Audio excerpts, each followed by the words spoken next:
할렐루야. 네, 모두 잘 나오셨습니다. 오늘 요한일서 4장과 5장 마무리하고 그리고 요한 2서까지 함께 보도록 하겠습니다.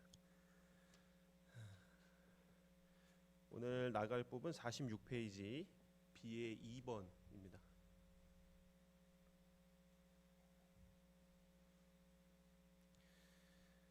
2번 요한은 신자와 하나님과의 교제는 신자의 삶에 있는 진리의 영이 나타나심에서 보인다고 말하고 있습니다.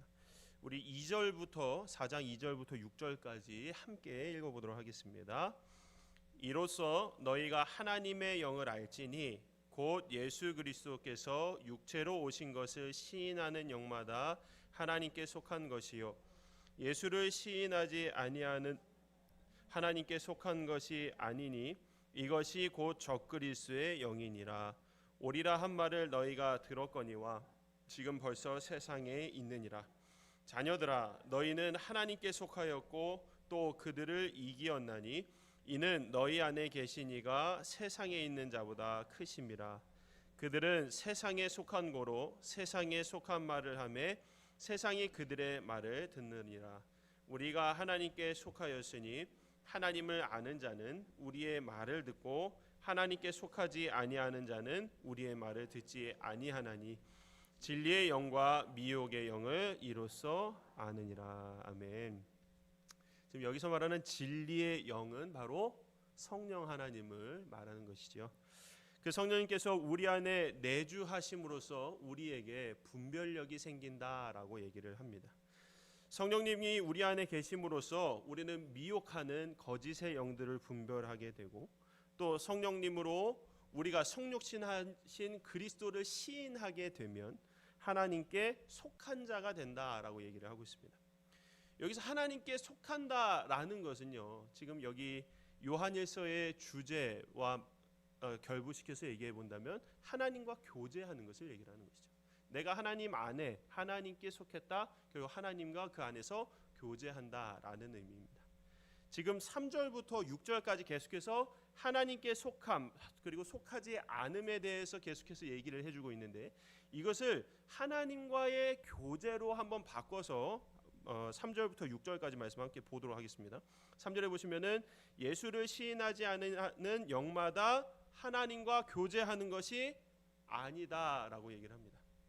예수 그리스도가 우리의 구주가 아니시면 우리는 사실 주와 상관없는 자가 되고 당연히 하나님과도 상관없는 자가 되어버린 것이죠. 예수님을 우리가 구주로 시인하지 않은 상태에서는 우리가 예수님을 하나님을 믿는다라고 말할 수가 없다라는 것입니다. 또한 4절에 보면요, 자녀들아 너희는 하나님과 교제한다라고 얘기를 하죠. 지금 3절에 이어서 그리스도를 시인하는 자마다 하나님의 자녀가 되고 자녀가 되어야 하나님과 교제할 수가 있게 되는 것이죠. 하나님과 교제할 때에 이긴다. 무엇을 이긴다고 얘기하죠? 세상을 이긴다라고 또 얘기를 하고 있습니다. 그리고 5절에 보면은 세상에 속함으로 세상과 교제함으로써 우리는 세상의 말을 하게 되고요. 그리고 하나님과 아닌 세상과 교제하게 되면 하나님과 아닌 세상과 소통을 하게 된다라고 또 얘기를 하고 있습니다. 그래서 6절에서 결론으로요, 우리가 이 글을 쓰고 있는 사도 요한이 지금 하나님께 속하여 하나님과 교제하고 있는 사람이기 때문에 이와 같이 하나님을 알아서 하나님과 교제하는 자는 우리의 말, 복음을 듣게 된다. 하나님과 교제하는 사람은 하나님의 말을 듣게 되어 있다라는 거죠. 그러나 하나님과 교제하지 않는 자는 복음을 듣지 않게 된다라고 얘기를 하고 있습니다. 이로써 복음을 듣느냐 듣지 않느냐로 그 속에 진리의 영이신 성령님이 계시는지 아니면 미혹의 영이 있는지를 알 수가 있다라는 것이죠. 즉 하나님과 교제하는 자는 무엇을 듣는 자예요? 복음을 말씀을 듣는 자다라고 얘기를 하고 있는 것입니다. 자, 3번에 보시면요, 요한은 신자와 하나님과의 교제는 신자의 삶에 하나님의 최상의 사랑의 나타나심에 근거한다고 말하고 있습니다. 또 4번에 요한은 하나님의 최상의 사랑의 나타나심에 근거한 신자와 하나님과의 교제는 신자로 하여금 담대함을 갖게 하며 다른 신자들을 사랑할 수 있게 한다고 말하고 있습니다. 우리 4장 9절과 11절 말씀을 함께 읽어보도록 하겠습니다. 하나님의 사랑이 우리에게 이렇게 나타난 바 되었으니 하나님이 자기를 독생자를 세상에 보내심은 그로 말미암아 우리를 살리려 하심이라. 사랑은 여기 있으니 우리가 하나님을 사랑한 것이 아니요 하나님이 우리를 사랑하사 우리 죄를 속하기 위하여 화목제물로 그 아들을 보내셨습니다. 사랑하는 자들아, 하나님이 이같이 우리를 사랑하셨은즉 우리도 서로 사랑하는 것이 마땅하도다. 자, 여기서 말하는 하나님의 최상의 사랑은 무엇이냐? 바로 독생자를 우리 가운데 보내주신 것입니다. 그래서 그분을 화목제물이 되게 하시어 우리의 죄를 속량하사 하나님의 우리를 향하신 그 최상의 사랑을 보여주신 것이라는 거예요. 하나님께서 이러한 사랑을 우리에게 보여주셨고 지금 우리 안에 그 사랑이 있다라는 것이죠.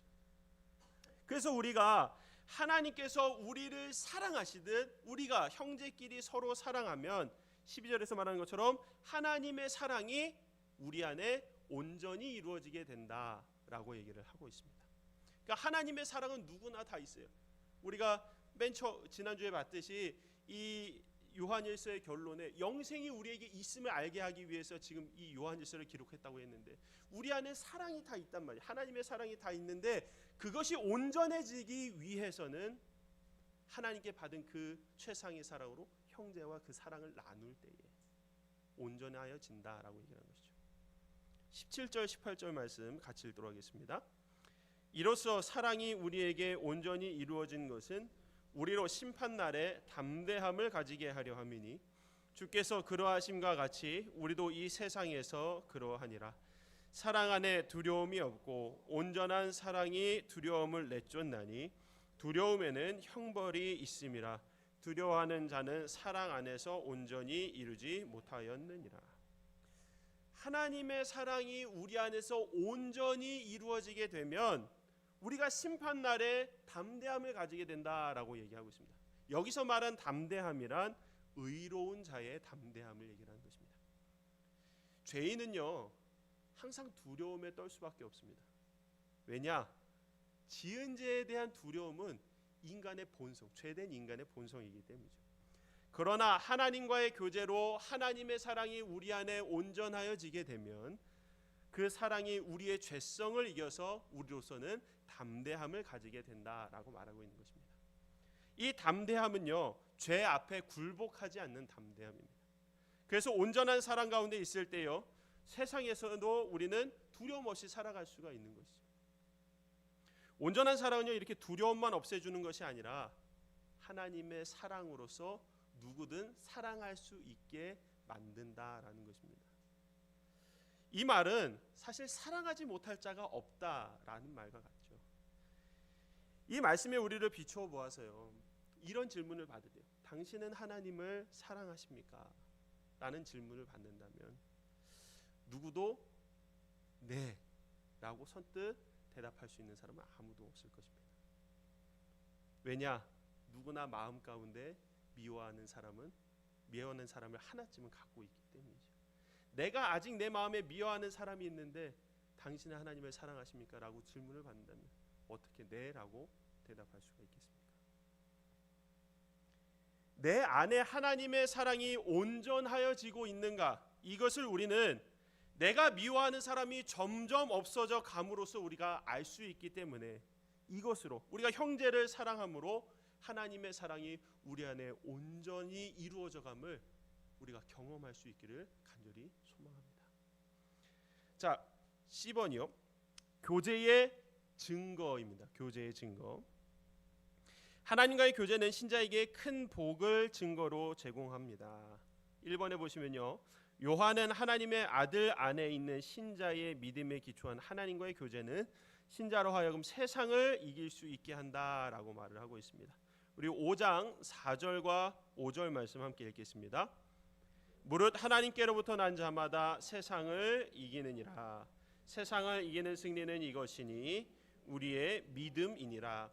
예수께서 그 하나님의 아들이심을 믿는 자가 아니면 세상을 이기는 자가 누구냐. 아멘. 지금 성경에 보면은요, 세상이라는 단어가 총 185번이 나오는데 그 중에서 요한이 요한복음과 요한 1, 2, 3서 요한계시록까지 해서 102번을 요한이 쓰고 있습니다. 되게 많이 쓰고 있죠. 그런데 이 단어가 성경 가운데서 7가지 용도로 쓰이는데요. 우리 표를 함께 보시면서 7가지 어떻게 쓰이나 한번 보도록 하겠습니다. 자, 이 세상은 우주를 가리켜요. 온 우주를 얘기할 때 세상이라고도 얘기를 하고요. 그리고 사람들이 사는 이 땅만을, 이 지구만을 가리킬 때도 세상이라는 표현을 쓰기도 합니다. 그리고 요한복음 3장 16절 말씀처럼 하나님이 세상을 이처럼 사랑하사라고 했을 때 그 세상은 우리 사람들을 가리키죠. 그리고 성경에 보면 세상을 사랑하지 말라라는 얘기가 나오는데 그 세상은 어떤 물건을 가리키기도 합니다. 또 그릇된 욕망이나 믿지 않는 사람들을 세상이라고 부르기도 하고요. 그리고 세상의 가치관이나 가르침, 또 잘못된 사상 등을 이 세상이라고 말하기도 합니다. 이렇게 세상은요, 우리가 딱 보면은 하나님과 반대되는 것이고요. 또한 우리 신자와 반대되는 것이라고 말할 수가 있겠습니다. 신자는 바로 이러한 세상과 맞서 싸워 이겨야만 하는데 지금 4절 말씀해 보시면 이 싸움에서 이길 수 있는 유일한 방법이 뭐라고 얘기하고 있습니까? 4절 마지막에요. 믿음이라고 얘기합니다. 믿음. 세상을 이길 수 있는 다른 방법은 아무것도 없습니다. 우리가 아무리 어떤 능력이 있을지라도 우리가 세상 앞에서는 다 굴복할 수밖에 없어요.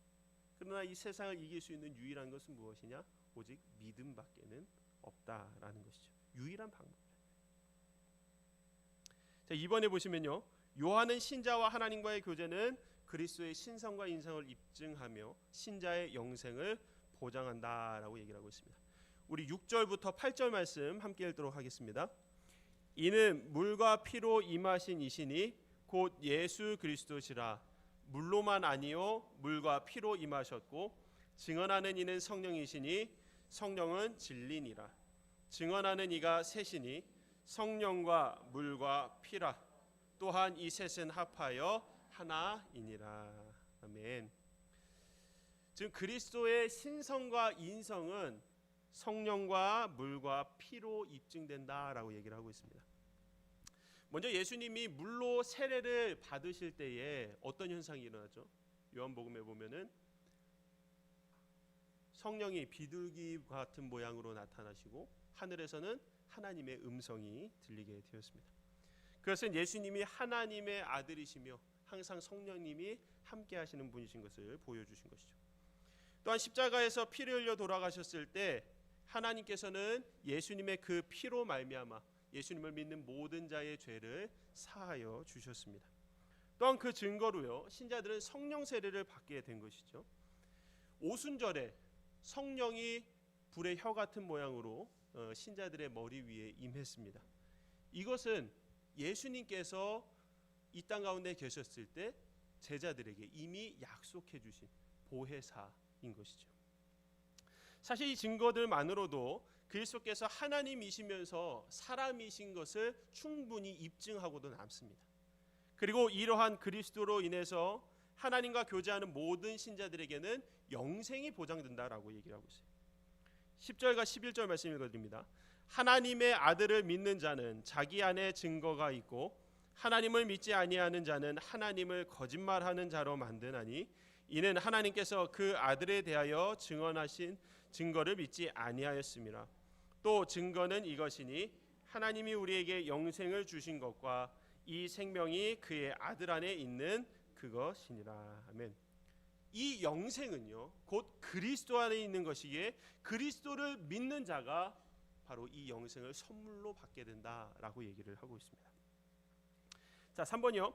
요한은 신자와 하나님과의 교제는 신자로 하여금 영생을 소유하게 하고 하나님 앞에서 담대함을 갖게 한다라고 얘기하고 있습니다. 지금 계속해서요, 하나님과의 교제가 그리스도를 믿는 이 믿음과 엮여서 이야기되고 있는 것이죠. 믿음이 있으면, 하나님과 교제하면 세상을 이기게 되고요, 영생을 얻게 된다라고 얘기를 하고 있습니다. 그리고 이렇게 영생이 우리 안에 있기 때문에 담대함을 가지고 하나님께 간구하라고 얘기를 하고 있는 것이죠. 14절과 15절 말씀입니다. 그를 향하여 우리가 가진 바 담대함이 이것이니 그의 뜻대로 무엇을 구하면 들으심이라. 우리가 무엇이든지 구하는 바를 들으시는 줄을 안즉 우리가 그에게 구한 그것을 얻은 줄로 또한 아느니라. 영생을 가진 신자는 하나님의 자녀로서, 주를 믿는 자로서 하나님께 간구하게 되면 하나님이 들으신다라고 말하는 거예요. 그런데 그냥 간구하는 것이 아니라요, 어떻게 간구하래요? 그의 뜻대로, 하나님의 뜻대로 간구해야 들으신다라고 얘기합니다. 여기서 담대함은요, 하나님의 뜻대로 구했을 때 반드시 이루어질 것이라는 믿음을 얘기하는 것입니다. 그렇다면 하나님의 뜻대로 구하는 것이 우리에게 가장 중요한 문제가 된다는 것이죠. 사실 우리의 간구는 꽤 많이 우리의 뜻대로 구하고 있다라는 것이죠. 하나님의 뜻대로 구하는 방법은요, 오직 주의 말씀을 가지고 기도하는 것뿐입니다. 말씀 없이 기도로만 하나님께 나아가는 것은 기도하는 방법을 모르고 기도하는 것과 같은 것이에요. 그러니 말씀이 우리 안에 먼저 가득 차 있어서 그 말씀으로 간구함으로 하나님 그의 뜻대로 구했을 때 받으시는 여러분들이 되시기를 소망합니다. 4번입니다. 요한은 신자와 하나님과의 교제는 신자를 습관적인 죄로부터 자유롭게 한다라고 말하고 있습니다. 우리가 하나님을 가까이 하면 할수록 습관적인 죄로부터 벗어나는 것은 당연한 이치이죠. 하나님의 말씀을 묵상하고 기도하며 찬양할 때 사실 죄를 짓는 것이 쉬울까요? 물론 지을 수는 있겠죠. 그러나 우리가 정말 하나님께 빠져서 주의 말씀을 묵상하고 그 말씀에 따라 기도하며 하나님을 찬양할 때에 죄를 짓는 것이 사실 쉽지가 않다는 것이죠. 은혜의 자리에 있을 때 사실 죄의 모습은 점차 사라지게 되어 있습니다. 그러니 신자로서 죄를 멀리하고 싶다면 마땅히 은혜의 자리로 나아갈 수 있어야 한다라는 것이죠. 은혜의 자리에서 하나님과 깊고도 친밀한 교제를 나누며 그렇게 우리 자신을 지켜 지금 마지막에 얘기한 것처럼 이 우상에게서, 죄에게서 멀리 해야만 하는 것이 바로 우리 신자의 모습이어야 할 것입니다. 지난주에도 말씀드렸듯이 사실 이 요한일서는 편지가 아니에요. 그냥 어떤 설교와 같이 단편집인 것이죠. 그래서 지금 보면은 결론이 없어요. 결론. 그냥 이렇게 끝나게 됐습니다. 주제를 보시면요, 요한일서의 주제는 하나님과의 교제입니다. 서로 사랑하라, 하나님과 사귐, 교제를 계속해서 얘기를 해주고 있습니다. 자, 목적을 보시면요, 이 서신서의 목적을 나타내는 5가지 진술이 있습니다. 5가지 말씀이 있는데요, 1장 3절에 우리가 보고 들은 바를 너희에게 전함은 너희로 우리와 사귐이 있게 하려 함이니. 그리고 1장 4절 말씀을 보시면은 우리가 이것을 쓰면 우리의 기쁨이 충만하게 하려 함이라. 2장 1절이요, 내가 이것을 너희에게 쓰면 너희로 죄를 범하지 않게 하려 함이라. 2장 26절이요, 너희를 미혹하는 자들에 관하여 내가 이것을 너희에게 썼노라. 5장 13절이요, 내가 하나님의 아들의 이름을 믿는 너희에게 이것을 쓰는 것은 너희로 하여금 너희에게 영생이 있음을 알게 하려 함이라. 지금 이 5가지 말씀이 2가지의 우선적인 목적을 얘기해주고 있는데요. 첫 번째는 무엇이냐? 독자들이 이 서신서를, 요한일서를 읽는 사람들에게 하나님과의 진정한 교제를 갖게 하기 위해서 기록한 것입니다. 하나님과의 진정한 교제는 어디서부터 시작된다 그랬어요? 형제가 서로 사랑하는 것부터. 하나님의 사랑이 우리 안에 온전하여지기 위해서, 하나님과의 교제가 온전히 이루어지기 위해서는 형제가 서로 사랑하지 않으면 하나님의 사랑이 우리 안에서 온전히 이루어질 수 없다라고 말씀하고 있잖아요. 그러니까 하나님과의 교제를 위해서 먼저 서로 사랑하라 라고 얘기하고 있는 것입니다. 두 번째로 거짓 교사들의 속임수로부터 독자들을 보호하기 위해서 기록을 한 것입니다. 자, 핵심 구절 우리 같이 읽어보도록 하겠습니다. 1장 3절이요. 우리가 보고 들은 바를 너에게 전함은 너희로 우리와 사귐이 있게 하려 함이니 우리의 사귐은 아버지와 그의 아들 예수 그리스도와 더불어 누림이라. 5장 13절이요. 내가 하나님의 아들의 이름을 믿는 너희에게 이것을 쓰는 것은 너희로 하여금 너희에게 영생이 있음을 알게 하려 함이라. 아멘. 적용 한번 보도록 하겠습니다. 예수님을 확실히 알아라. 지금 이 적용 부분도 그걸 생각하시면 좋겠어요. 하나님과의 교제, 하나님과의 교제, 그리고 성도와 성도끼리 형제와의 교제, 이것을 좀 생각하시면서 보면 되겠습니다. 하나님을 확실히 알아라. 참 기쁨은 생명이신 하나님과의 사귐을 통해 누릴 수 있기 때문입니다. 그래서 하나님의 신성과 영원성을 알아야 되고 예수님의 인성을 알아야 됩니다. 이제 이게 우리가 요한 2서 오늘 나갈 때 요한 2서에도 동일하게 반복이 되고 있는데, 우리가 예수 그리스도의 믿음이 예수 그리스도의 신성과 인성을 같이 믿는 것 아니겠습니까? 둘 중에 어느 하나만 믿는다면 이건 사실 이단에 불과한 것이죠. 근데 이 온전한 믿음은 예수님께서 참 하나님이시면서 참 사람이신 것을 믿을 때에 우리 안에서 하나님의 사랑이 또한 온전해질 수 있고 그 안에서 하나님과의 교제가 사귐이 있을 수 있게 된다라는 것이죠. 그래서 이러한 예수님과 사귀어라, 이것이 두 번째 적용이 되고요. 그리고 당연히 하나님과의 사귐이 온전해지기 위해서는 성도와 성도끼리 또 사귀어야 한다라고 얘기를 하는 것이죠. 그래서 성경에 보면은 이런 성도와의 교제를 표현하는 단어들이 지금 이렇게 밑에 나오고 있습니다. 서로 사랑하라, 서로 존경하라, 서로 마음을 같이하라, 서로 덕을 세우라, 서로 받아들이라, 서로 권면하라, 서로 문안하라, 서로 돌아보라, 서로 섬기라, 서로 짐을 지라, 서로 인자하게 하라, 서로 용서하라, 복종하라, 남을 높이라, 선을 구하라, 격려하라, 죄를 구하라, 기도하라, 접대하라, 사귀라. 다 하고 계신 것이죠? 아멘. 네, 우리 교회는 아주 성도 간의 사귐이 있어서 하나님께서 우리 마음 가운데 사랑을 온전하게 하고 계신 줄로 믿습니다. 우리 요한 2서로 넘어가 보도록 하겠습니다. 사실 이 요한 1, 2, 3서는 한꺼번에 보는 게 사실 우리에게 유익해요. 왜냐? 거의 비슷한 부분, 비슷한 내용들을 다루고 있기 때문이죠. 특히나 이 요한 2서는 요한 1서와 엄청나게 많이 닮아 있습니다. 우리 요한 1서는 어느 부분을 가지고 요한이 썼죠?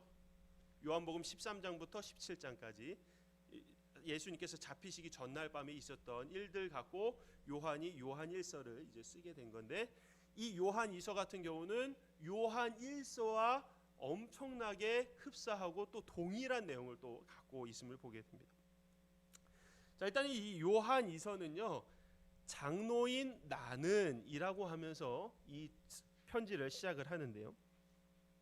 지금 이 장로인 사도 요한과 이 편지를 받고 있는 교회 간에 긴밀한 관계가 있음을 우리가 어떤 표현을 통해서 알 수가 있습니다. 요한일서 다 읽어 오셨죠? 한 장밖에 안 되니까. 자, 네. 요한 2서에 좀 많이 등장하는 인칭 대명사 뭐가 있을까요? 우리입니다. 우리. 지금 사도 요한이 이 편지를 받아든 교회에게 우리라는 표현을 같이 쓰고 있어요. 우리가, 너와 나가 우리 아니겠습니까?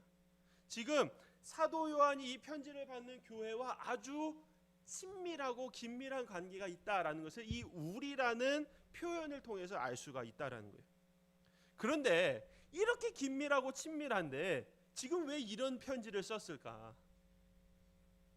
친하면 편지 보낼 수 있잖아요, 그렇죠? 그런데 이 편지의 내용을 보면은 이게 친해서 보낸 편지 같지가 않아요. 왜 그럴까? 5절 말씀에 보면요, 내가 이제 내게 구하노니 우리 서로 사랑하자. 왜 이렇게 얘기를 했을까요? 지금 뭔가 이 둘 사이에, 장로인 요한과 이 교회 사이에 간격이 좀 생겼기 때문에 그런 것입니다. 요한이 지금 편지의 서두에서 진리를 계속해서 강조하는 것으로 보아서요, 이들의 간격이 벌어진 원인은 변함없이 유지되어야 할 진리 안에서의 교제가 손상되었기 때문입니다. 여기서도 또 교제가 나오죠. 자, 이렇게 된 원인은요, 다른 교리를 가르치는 자, 지금 7절에 말하는 미혹하는 자가 지금 이 교회에 접근했기 때문입니다. 사실 이러한 갈등에 대해서요, 요한일서 3장과 4장에서도 이미 말한 바가 있습니다. 요한일서 4장에 또 첫 번째 보면은 사랑하는 자들아 영을 다 믿지 말고 오직 영들이 하나님께 속하였나 분별하라. 많은 거짓 선지자가 세상에 나왔습니다. 계속해서 똑같은 얘기를 하고 있습니다. 요한은 지금 이러한 갈등을 해결해야 할 실천 사항들을 지금 이 요한 이서를 통해서 이 교회에게 전하고 있는 것입니다. 다음 주에도 보겠지만 요한 이서와 지금 요한 3서는 실천하는 편지라고 보시면 되겠어요. 우리에게 실천을 요구하고 있는 편지라는 거예요. 그냥 이렇게 했으면 좋겠다가 아니라 이렇게 해라라는 실천을 우리에게 요구하고 있다라는 거죠. 그러니까 요한일서는 어떻게 보면은 교과서를 우리에게 줬다면 이 교과서를 이렇게 실천해야 된다라는 것을 요한이서와 요한 3서에서 보여주고 있다라는 거예요. 자, 뒤로 넘기셔서요. 자, 요한이서는 연대적으로 일반 서신서 중에 마지막에 기록된 서신서 중에 하나이다. 몇 번째인 것은 사실 알 수가 없습니다. 요한 1서를 기록한 다음에 요한 2서, 요한 3서를 기록했을 것이다라고 추측을 하고 있지만 사실 정확하지가 않습니다. 그리고 요한 2서는 성경에서 두 번째로 짧은 책입니다. 첫 번째로 가장 짧은 책은 요한 3서. 근데 이게 요한 2서 읽어보고 이제 뒤로 한 장들 더 넘겨보셨을 거 아니에요. 그러면 이제 요한 3서는 15절, 요한 2서는 14절, 요한 2서가 더 짧은데? 라고 생각하실 수 있겠지만은 헬라어, 이것이 쓰인 헬라어 단어 수로 보면은 사실 요한 3서가 조금 더 짧다라는 것이죠. 자, 저자는 요한 2서의 저자는 사도 요한입니다. 어떻게 알 수 있을까요? 요한 1서 때 우리가 봤잖아요. 요한 1서와 문체와 언어가 요한 2서가 동일하기 때문에 사도 요한인 것을 알 수가 있다라고 했습니다. 자, 기록 연대와 배경. 기록 연대는 요한 1서와 똑같이 주후 90년에서 95년 사이로 보고 있고요. 그리고 요한 2서의 수신자는 예수 그리스도를 따르는 자들이에요. 사실 이 수신자에 대해서도 신학자들의 여러 의견들이 있습니다.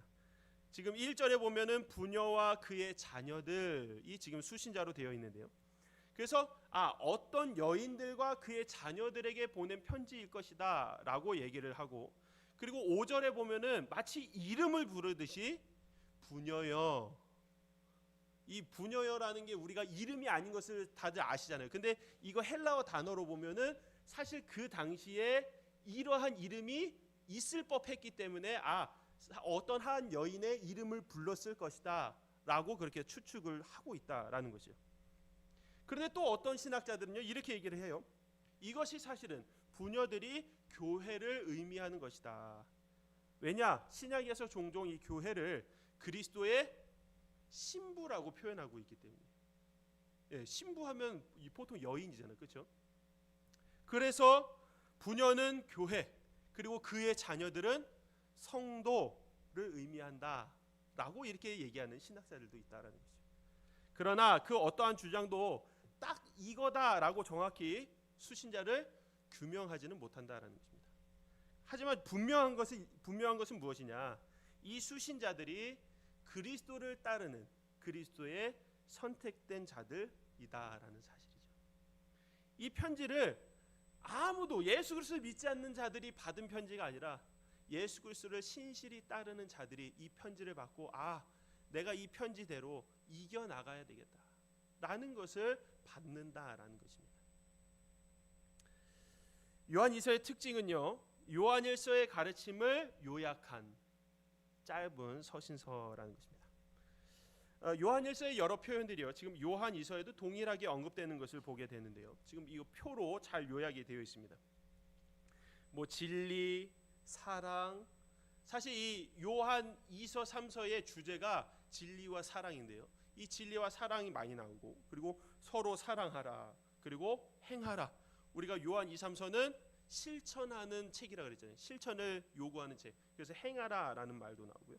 그리고 계명에 대해서, 그리고 뭐 처음부터 들은 바와 같이 적그리스도 거하다, 뭐 하나님 아버지 아들, 뭐 기쁨이 충만하게, 이러한 단어들이 지금 요한일서에 있는 것이 요한이서에도 동일하게 쓰이고 있다라는 것입니다. 그래서 이 요한이서 같은 경우는 요한일서 4장 1절부터 6절까지의 말씀을 어떻게 보면 실질적인 예로 드러내고 있는 것이 이 요한이서라는 것이죠. 나중에 한번 확인해 보세요. 요한 1서 4장 1절부터 6절 말씀을 보시고 이 요한이서를 한번 읽어보시면은 아, 이게 이렇구나라는 것을 좀 아실 수 있을 것 같습니다. 자, 개관 한번 보겠습니다. 요한이서는요, 참으로 짧은 서신서이지만 서론과 결론이 아주 분명한 서신서, 편지입니다. 그리고 중간의 내용은 딱 두 가지 주제로 다루고 있는데요. 앞부분은 진리를 행하는 수신자들에게 이 사도 요한이 너희 참 잘하고 있다, 내가 너희의 그러한 행함으로 인해 기뻐한다, 자신의 기쁨을 표현하고 있고요. 뒷부분에서는 미혹하는 자들에 대한 대처 방법을 알려주고 있습니다. 즉 진리를 잘 지키라고 지금 권면을 하고 있는 것이죠.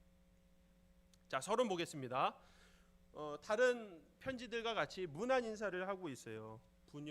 부녀와 그의 자녀들에게 편지하노니, 그러면서 진리를 아는 모든 자도 그리하는 것은 우리 안에 거하여 영원히 우리와 함께할 진리로 말미암음이로다. 은혜와 긍휼과 평강이 하나님 아버지와 아버지의 아들 예수 그리스도께로부터 진리와 사랑 가운데서 우리와 함께 있느니라. 지금 이미 서론에서부터 이 편지가 무엇을 중점적으로 얘기하고자 하는지 계속해서 얘기를 해주고 있습니다. 자, 뒤로 넘기셔서요. 2번 진리의 실천입니다. 실천. 요한은 독자들에게 진리를 행해야 한다라고 말을 하고 있죠. 요한은 자녀들 중에 일부가 진리 안에서 행한다는 일을 기뻐한다라고 표현을 하고 있습니다. 우리 4절 말씀 함께 읽겠습니다. 너의 자녀들 중에 우리가 아버지께 받은 계명대로 진리를 행하는 자를 내가 보니 심히 기쁘도다. 지금 요한이서와 3서는 이 진리와 사랑을 행함, 실천에 대해서 계속 강조한다고 말씀을 드렸는데요. 요한일서에서도 사랑을 할 때 어떻게 해야 된다 그랬어요? 말과 혀로만 하지 말고 저처럼 하라 그랬잖아요. 그렇죠. 목사님이 저처럼 하라고, 행함과 진실함으로 하라고 말씀을 드렸습니다. 그래서 요한 2서와 3서 역시 계속해서 행함을 요구하고 있다라는 것이죠. 행함을 강조하다 보니까 아무래도 이미 그 진리 안에서 행하고 있는 자녀들에 대해서 요한은 기쁨을 표현할 수밖에 없었어요. 참 너희 잘하고 있다, 내가 바라는 것이 바로 그거야, 아주 기뻐한다라는 것이죠. 자, 이번에 보시면 요한은 독자들에게 서로 사랑하라고 호소하고 있습니다. 5절 말씀 함께 읽습니다. 부녀여, 내가 이제 내게 구하노니 서로 사랑하자. 이는 새 계명같이 내게 쓰는 것이 아니요 처음부터 우리가 가진 것이라. 지금 5절에서는 단순히 수신자들에게만 말하고 있는 것이 아닙니다. 너희끼리 서로 사랑해라가 아니라 아까 제가 처음에 말씀드렸듯이 지금 이 교회와 지금 사도 요한 간의 간격이 생겼단 말이죠. 지금 이 간격이 생겼기 때문에 나도 너희와 함께 사랑하고 싶다, 우리 서로 사랑하자, 지금 그것을 얘기를 하고 있다라는 것입니다. 자, 6절에서는요 요한이 계명의 본질에 대해서 이야기를 하고 있습니다. 6절 말씀 함께 읽습니다. 또 사랑은 이것이니 우리가 그 계명을 따라 행하는 것이요 계명은 이것이니 너희가 처음부터 들은 바와 같이 그 가운데서 행하라 하십니다. 지금 이 계명의 본질은 6절에서 말하고 있는 것처럼 행하는 것입니다.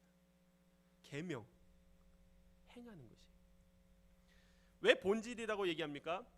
6절 뒷부분에 보면은 너희가 처음부터 들은 바와 같이 그 가운데서 행하라 하심이라. 지금 행하라 하심이라라고 했죠. 뭘까요? 명령이기 때문에.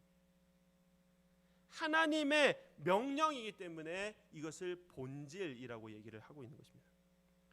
요한은 계속해서 이렇게 실천을 강조하고 있습니다. 진리를 행하라, 사랑을 행하라.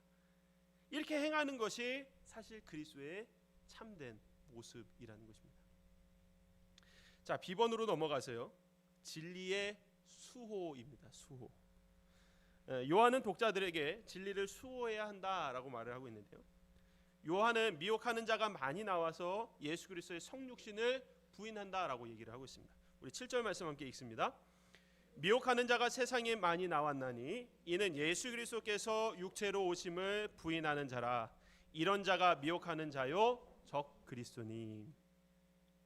자, 이러한 주장, 예수 그리스도께서 육체로 오심을 부인하는 이러한 주장을 하는 이단, 어떤 이단이었습니까? 혹시 기억하세요? 저는 아직도 기억나요. 교회 제가 처음 부임했을 때 그때 목사님이 이 이단에 대해서 설교를 하셨어요. 신천지요?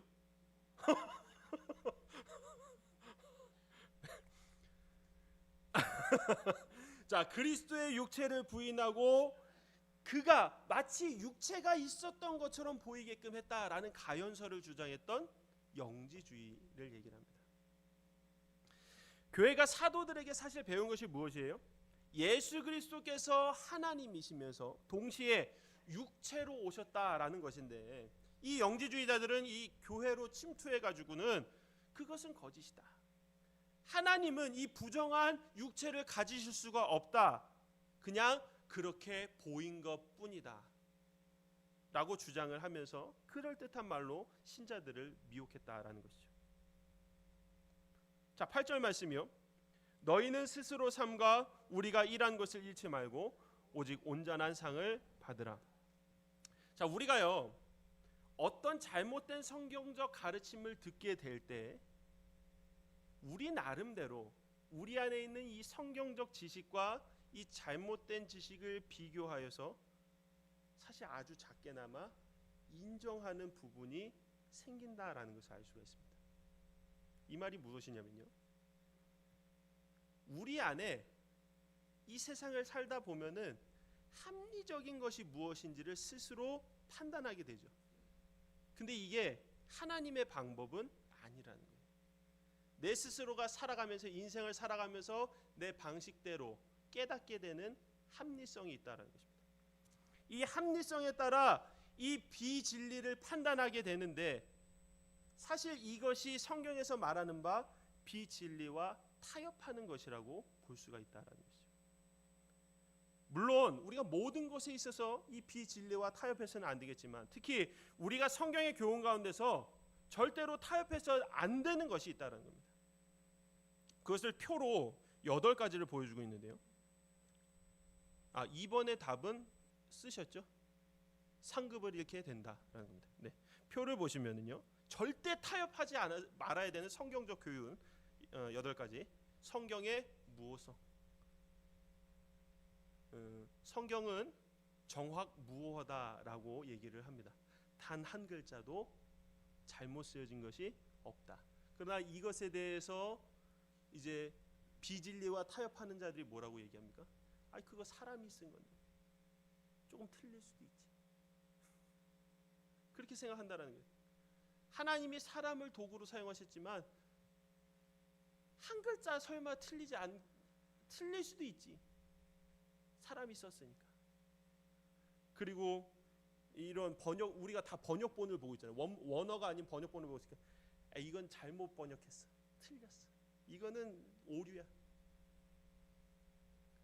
이 성경의 무오함, 전혀 오류가 없음을 우리가 사실 믿음으로 받는 거 아니겠습니까?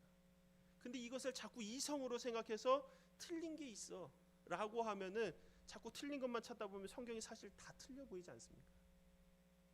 이거는 타협해서는 안 되는 문제입니다. 그냥 믿음으로 받아들여야 되는 거죠. 하나님께서 영감을 주셔서 기록하게 하신 이 성경, 하나님이 우리에게 주신 거예요. 전혀 오류가 없다라는 것을 믿음으로 받아들여야 됩니다. 그리고 동정녀 탄생과 예수님의 신성, 예수님이 성령으로 잉태되어서 이 땅 가운데 오신 것 의심하시는 분 없으시죠?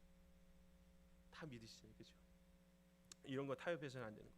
죄가 없으신 그리스도, 인간의 몸을 입고 오셨으니까 영지주의자들처럼 그건 거짓이야. 부정한 몸을 하나님은 입으실 수 없어. 오직 유일한 죄 없으신 인간 그리스도, 이것을 우리는 타협해서는 안 되는 것이죠. 구세주의 대속의 죽음, 우리를 위하여, 우리의 죄를 사하시기 위하여 죽으셨다라는 것을 우리는 결코 의심해서는 안 되는 것입니다. 죄를 사하는 그리스도의 보혈의 효력, 이 또한 마찬가지고요. 그리스도의 육체의 부활, 그리고 그리스도의 승천과 그분의 현재사역, 그리스도의 재림까지 우리가 결코 우리의 믿음 가운데서 이 비진리와 타협해서는 안 되는 성경적 가르침들입니다. 3번에 보시면은요, 요한은 거짓 교사들과 어울리지도 말고 그들에게 어떤 대접도 하지 말라라고 경고를 하고 있습니다. 우리 9절부터 11절까지 말씀 함께 읽습니다. 지나쳐 그리스도의 교훈 안에 거하지 아니하는 자는 다 하나님을 모시지 못하되 교훈 안에 거하는 그 사람은 아버지와 아들을 모시느니라. 누구든지 이 교훈을 가지지 않고 너희에게 나아가거든 그를 집에 들이지도 말고 인사도 하지 말라. 그에게 인사하는 자는 그 악한 일에 참여하는 자입니다. 지금 이 말씀 읽으시면서 뭐 이렇게까지 해야 하나 라는 생각이 드실 수도 있겠지만, 잘 생각해 보면요, 이 이단들의 특징이 어떻습니까? 집요해요. 네. 문을 집에 있는데 문을 똑똑똑 두들겨. 네, 누구세요? 네, 좋은 말씀 전하러 왔습니다. 딱 알잖아요. 아, 저 교회 다녀요. 아, 그러지 말고 한번 들어보세요. 이게 5분 이상 지속돼요, 사실은. 근데 우리 전도할 때 어떻습니까? 아, 안 믿어요. 아, 네, 가세요. 단 5초도 말을 섞지 하지 않잖아요. 우리 그리스도는 그렇게 집요하지 않은데 이 이단들은 특징이 정말 집요하다는 거죠. 조그만 틈이 있으면 그 틈을 결코 놓치지 않습니다. 우리가 그들에게 인사하거나 혹 그들의 말을 들어보려 하거나 어떤 이 말씀에서처럼 대접이라도 할라 치면 그들은 그 틈을 반드시 노린다라는 것이죠. 그렇게 그들의 말을 듣게 되면, 그렇게 비진리에 노출이 된다면 우리의 생각에는 아주 조금이라도 변화가 생긴다라는 것입니다. 성경에서 사도 요한은 그것이 결국 뭐래요? 악한 일에 참여하는 것이다 라고 얘기를 하는 것이죠. 그래서 우리는 이 이단에 있어서, 이단 사상에 있어서 결코 조금이라도 궁금해서는 안 돼요. 물론 우리가 물리치기 위해서, 받아들이지 않기 위해서 공부하는 건 맞지만, 그것에 대해서 호기심을 갖거나 어떤 깊이 파고 들어가고자 하는 욕망을 가져서는 안 된다라는. 그러면 결국 악한 일에, 그러한 생각만으로도 악한 일에 참여하는 것이다, 사도 요한이 얘기를 하고 있습니다. 그러면서 결론으로 사도 요한이 12절과 13절에서 작별 인사를 하고 있습니다. 우리 12절 13절 마지막으로 같이 읽습니다. 내가 너희에게 쓸 것이 많으나 종이와 먹으로 쓰기를 원하지 아니하고 오히려 너희에게 가서 대면하여 말하려 하니 이는 너희 기쁨을 충만하게 하려 함이라. 택하심을 받은 내 자매의 자녀들이 내게 문안하느니라. 아멘. 지금 12절 말씀으로 보아 알 수 있듯이 지금 사도 요한이 요한계시록을 쓸 때는 반모섬으로 이제 유배가 되는 상황인데, 아직 이때는 유배가 되지 않은 것이죠. 왜? 내가 종이와 먹으로 쓰기를 원하지 아니하고 오히려 너에게 가서 대면하여 말하려 하니, 이러한 계획을, 가려고 하는 계획을, 에베소로 가려고 하는 계획을 갖고 있었기 때문에 아직은 자유로운 몸이었다라는 것을 알 수가 있게 됩니다. 자, 우리 주제 함께 보겠습니다. 요한이서의 주제는요, 진리 안에 거하는 삶입니다. 목적에 보시면은 독자들에게 진리를 실천하라고 권면하기 위해 기록했고요. 그리고 독자들에게 진리를 왜곡하는 자들을 피하라고 경고하기 위해서 기록이 되었습니다. 지금 이 목적이 뭐랑 비슷할까요? 어느 목적과 비슷할까요? 요한 1서의 목적과 매우 흡사합니다. 실천하라고 얘기하고 있고요. 그리고 미혹하는 것으로부터 돌아서라 라는 것을 경고하기 위해 썼다는 것이죠. 자, 핵심 구절 함께 읽습니다. 누구든지 이 교훈을 가지지 않고 너희에게 나아가거든 그를 집에 들이지도 말고 인사도 하지 말라. 그에게 인사하는 자는 그 악한 일에 참여하는 자임이라. 네. 뒤로 넘기셔서요. 적용 한번 보도록 하겠습니다. 사랑 안에서 진리를 행하십시오. 그리고 아무에게나 쉽게 속고 아무 가르침에나 휩쓸리지 않는 분별력을 키우십시오. 사실 이 진리 안에서 행하는 것, 그것 자체가 우리 안에 분별력을 갖는 방법입니다. 하나님의 말씀을 온전히 내 안에 갖추고 그 말씀 안에서 온전히 행할 때에 우리는 당연히 세상을 이길 담력을 얻게 되고 분별력도 가지게 된다라는 것이죠. 자, 이렇게까지 해서 요한 2서를 마치게 됐습니다. 다음 주에는요, 우리 요한 3서와 유다서 말씀을 함께 나누도록 하겠습니다. 이 시간 나눈 말씀 함께 생각하시면서 이렇게 기도하시면 좋겠습니다. 하나님, 주의 말씀을 삶으로 실천하는 그리스도인들이 되어서 진실된 삶을 살고 사랑이 많은 삶을 살아감으로 그리스도인의 참된 면모를 온전히 갖추는 저희들이 되게 하여 주옵소서. 우리 잠시 통성으로 기도합니다.